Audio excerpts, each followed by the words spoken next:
예, 더불어민주당 전주시 갑 김윤덕 의원입니다.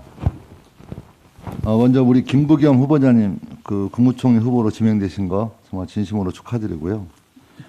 그 우리 후보자님께서는 상당히 우리 사회의 모순이 심각해지는 그런 여러 어려움 속에서 늘 피하지 않고 또 앞장서서 많은 노력들을 기울이셨는데요.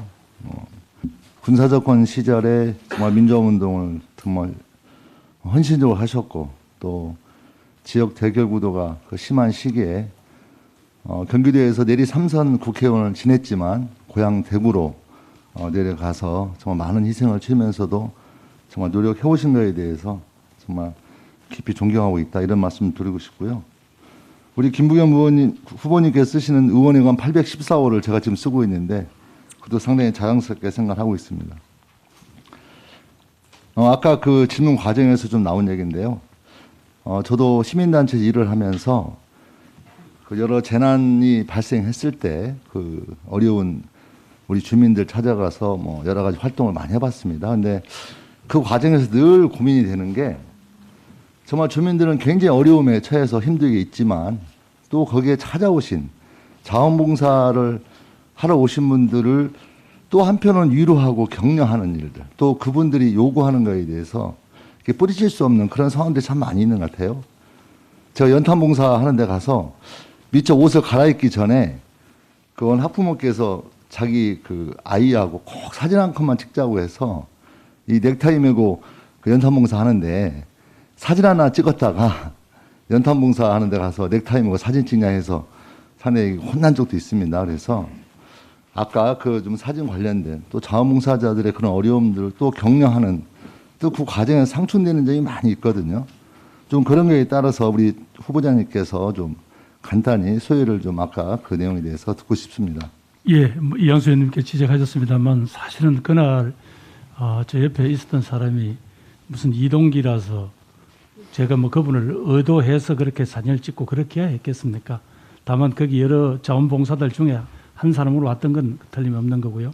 그럼에도 불구하고 그것이 결국은 정말 낙담하고 계신 주민들한테 상처가 됐다는 건 의원님 지적을 다르게 받아들이겠습니다. 다만 장관 입시인식을 달리 못한 것은 이해를 해 주시기 바랍니다. 거기서 무슨 박수를 치고 환호를 하고 한 거 아닙니다. 거기에 바로 그 직후에 지역 재난대책위 회의가 예정이 돼 있었기 때문에 그게 밤 11시였습니다. 바로 그 시간에 임무를 교대해야 그 다음 임무를 다음 장관에게 인수인계할 수 있어서 거기서 그 자리에서 옷을 주고받은 것입니다. 혹시 그 부분에 있어서 무슨 제가 그렇게 파렴치하게 국민들의 마음을 잃는데 그렇게 많이 부족했다는 지적은 제가 받아들이겠습니다만 그 장면이 무슨 다른 연출되거나 혹은 그렇다는 부분이 있으시면 그 부분은 이 의원님께서 양해를 해 주셨으면 고맙겠습니다. 예, 말씀 잘 들었고요. 그 후보자님께 좀 또 질문 하나 드리겠습니다. 현재 우리 정치권이 어떤 반목과 대결의 진영 정치를 넘어야 된다 이런 말씀들이 참 많이 있고요.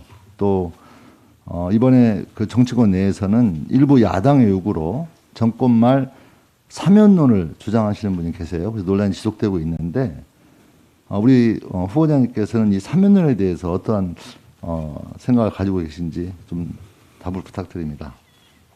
의원님께서 말씀하시는 게 이제 사면 일반론이라면 그건 이제 우리 헌법의 일종의 대통령이라는 국가 최고 책임자에게 부여된 아주 특별한 권한이라고 생각합니다. 그래서 아마 대통령께서 그런 결심을 하실 때는 여러 가지 상황을 고려하시지 않겠습니까? 그래서 사면 일반론은 그렇게 말씀드리고 싶고요. 또 예. 구체적으로 그 뭐죠? 두 전직 대통령 또 최근에는 뭐 이재용 삼성전자 부회장 뭐 이런 분들이 나오고 있는데요. 좀 구체적으로 더 좀 일반론이 사면론이 아니라 좀 당면한 좀 문제에 대해서 말씀을 해주시기를 부탁드리겠습니다.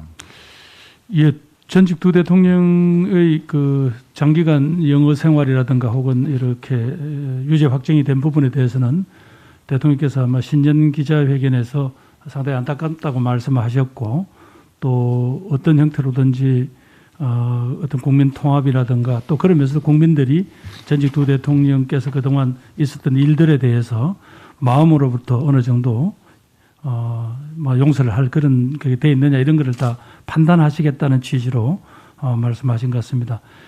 이재용 씨 문제는 지금 현재 우리가 이른바 앞으로 미래 먹거리의 가장 핵심 키라고 할 수 있는 이 반도체 문제, 그 글로벌 밸류 체인 내에서 이른바 대한민국에서 그래도 경쟁력 있는 삼성그룹에 대한 어떤 형태로든지 뭔가 배려 조치가 있어야 되지 않느냐는 목소리가 여기저기서 나오는 건 알고 있습니다.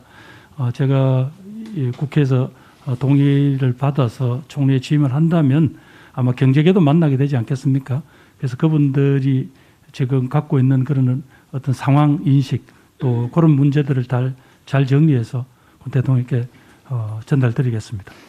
그러니까 이 기본적인 법치 국가에서 법압의 평등이라고 하는 가장 기본적인 공정성을 훼손하는 점이라든가 또 이런 점을 비추어서 이 대통령의 기본적인 권한이긴 하지만 결국 국민의 뜻을 받들어서 결국 결정하는 게 저는 상당히 중요한 문제라고 생각하고 있어요. 그래서 그럼에도 헌법이 그런 예외 조항을 대통령에게 부여한 것은 예. 대통령에게 꼭 필요한 이 공동체 전체, 나라 전체를 위해서 필요하다면 그런 고민을 하시라는 뜻 아닌가 저는 그렇게 네. 알고 있습니다.